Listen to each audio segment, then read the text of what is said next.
এদিকে শেখ হাসিনার মামলা রায় ঠেকাতে সন্ধ্যার পর সর্বশক্তি নিয়ে মাঠে নামল আওয়ামী লীগ এবং ভয়ানক তাণ্ডব চালালো ছাত্রলীগ।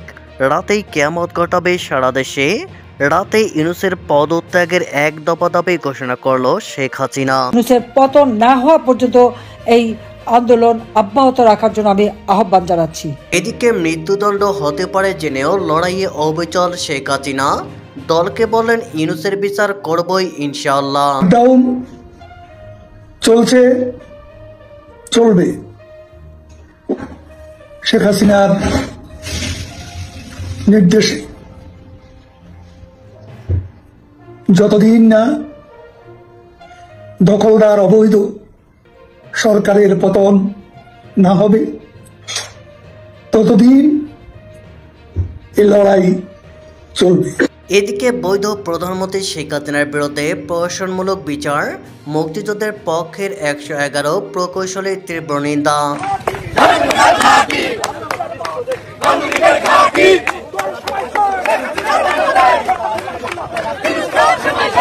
এদিকে শাটডাউনে সেনাবাহিনীর গাড়ি আটকে দিল আন্দোলনরত এলাকাবাসী।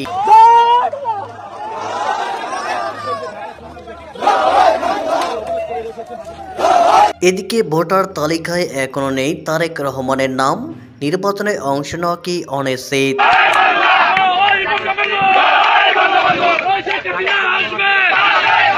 এদিকে এবার শাটডাউন কর্মসূচি সফল করতে ঢাল তলোয়ার হাতে নামে পড়েছে আওয়ামী লীগের নেতাকর্মীরা।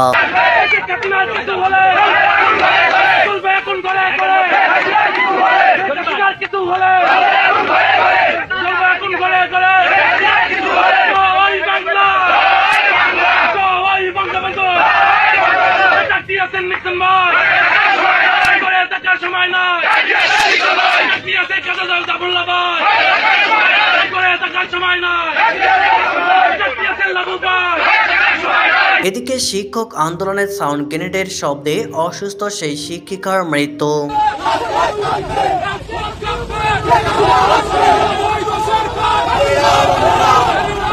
এদিকে অবৈধ ক্যাঙ্গারু কোর্টের প্রহসন বিচার বাতিলের দাবি এবং শাটডাউন কর্মসূচি উপলক্ষে আজ সন্ধ্যায় আওয়ামী লীগের মশাল মিছিল।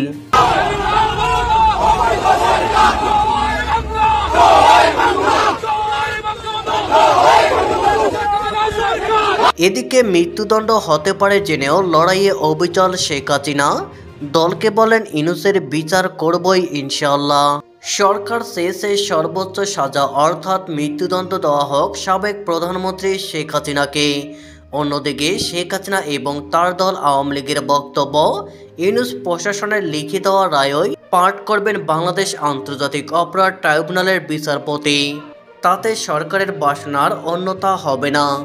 মৃত্যুদণ্ডই দেওয়া হবে নেত্রীকে ধরে নিয়েছে হাসিনার দল। সেই মতো রবিবারের পর সোমবারও বাংলাদেশে শাটডাউন পালনের ডাক দিয়েছে আওয়ামী লীগ। ট্রাইব্যুনালে তার বিরুদ্ধে চলমান মামলা নিয়ে শেখ হাসিনা এর আগে একাধিকবার ক্ষোভ প্রকাশ করেছেন।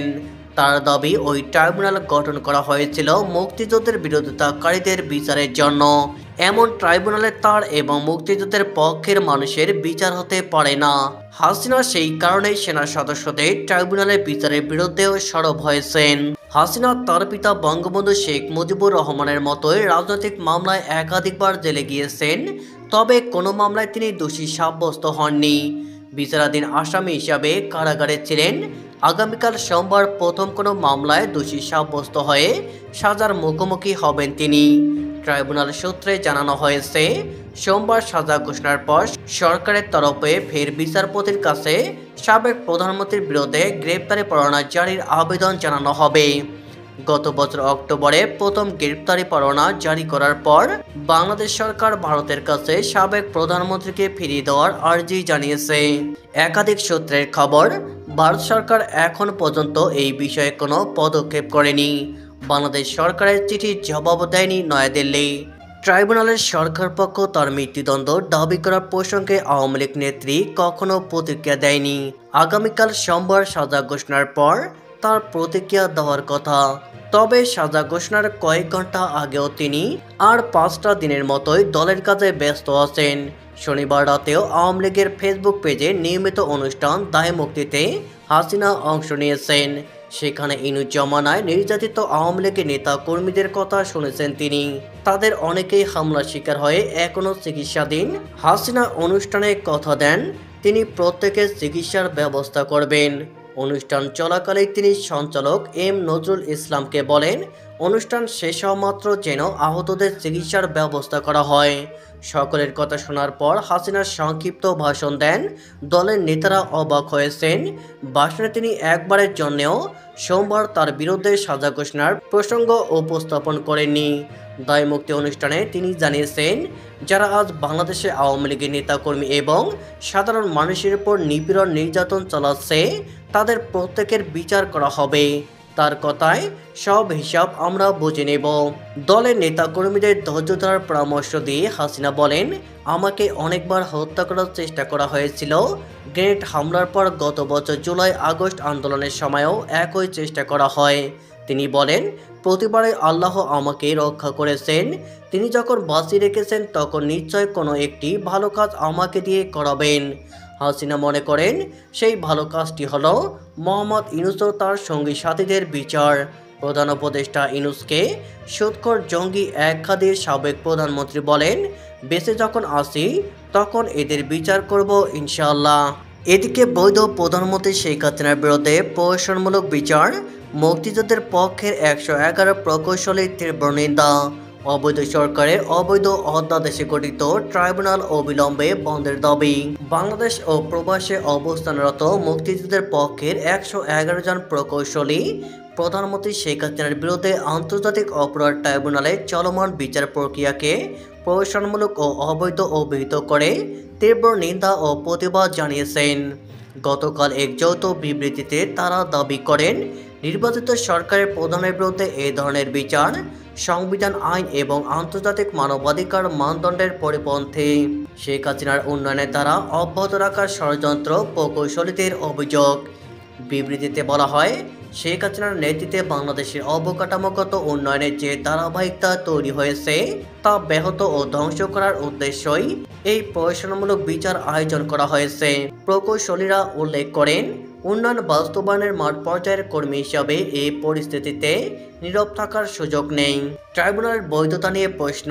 প্রকৌশলীরা অভিযোগ করেন, সংসদকে পাশ কাটিয়ে ক্ষমতা দখলকারী কর্তৃপক্ষ ইউনূস আন্তর্জাতিক অপরাধ ট্রাইব্যুনাল এর কার্যপরিধি সংশোধন করে যে অধ্যাদেশ জারি করেছে তা সম্পূর্ণ অবৈধ ও আইনগত এখতিয়ার বহির্ভূত। তাদের দাবি, এই ধরনের অবৈধ আদালতে প্রধানমন্ত্রী সরকার বা দলের কারো বিচার চলতে পারে না। এদিকে ভোটার তালিকায় এখনও নেই তারেক রহমানের নাম। নির্বাচনে অংশ নেওয়া কি অনিশ্চিত। বিএনপির ভারপ্রাপ্ত চেয়ারম্যান তারেক রহমানকে ত্রয়োদশ জাতীয় সংসদ নির্বাচনের প্রার্থী হতে হলে অবশ্যই ভোটার হিসাবে নিবন্ধিত হতে হবে। কিন্তু তফসিল ঘোষণার সম্ভাব্য সময় যত ঘনিয়ে আসছে ততই অনিশ্চয়তার মুখে পড়ছে তার ভোটার হওয়া এবং ফলত নির্বাচনে অংশগ্রহণ। নির্বাচন কমিশন ইসি জানিয়েছে, তফসিল ঘোষণার পর নতুন ভোটার নিবন্ধন, মাইগ্রেশন ও সংশোধন কার্যক্রম বন্ধ থাকে। বিশেষ পরিস্থিতিতে কোর্টের আদেশ ও প্রধান নির্বাচন কমিশনার সহ 5 কমিশনারের সর্বসম্মত সিদ্ধান্তের তফসিলের পর ভোটার করা সম্ভব হলেও তা অত্যন্ত কঠিন ও ব্যতিক্রমী প্রক্রিয়া। ফলে তারেক রহমান যদি প্রার্থী হতে চান তাকে অবশ্যই তফসিল ঘোষণার আগে দেশে ফিরতে হবে এবং ভোটার হিসাবে নিবন্ধিত হতে হবে। 2008 সালে প্রথমবার ছবিসহ ভোটার তালিকার প্রস্তুত করার সময় তারেক রহমান ও তার স্ত্রী জোবাইদা রহমান লন্ডনে অবস্থান করছিলেন। 21 আগস্ট গ্রেনেড হামলা, 10 ট্রাক অস্ত্র মামলা সহ একাধিক অভিযোগ মাথায় নিয়ে সেনা সমর্থিত তত্ত্বাবধায়ক সরকারের সময়ে 2007 সালে দেশ ত্যাগ করেন তারেক রহমান। এদিকে শিক্ষক আন্দোলনের সাউন্ড গ্রেনেডের শব্দে অসুস্থ সেই শিক্ষিকার মৃত্যু। 10ম গ্রেড বেতন স্কেল বাস্তবায়নের দাবিতে আন্দোলনে অংশ নেওয়া সরকারি প্রাথমিক বিদ্যালয়ের সহকারী শিক্ষিকা ফাতেমা আক্তার মারা গেছেন। রবিবার 16 নভেম্বর সকালে রাজধানীর মিরপুরে অলোক হাসপাতালে চিকিৎসাধীন অবস্থায় তার মৃত্যু হয়।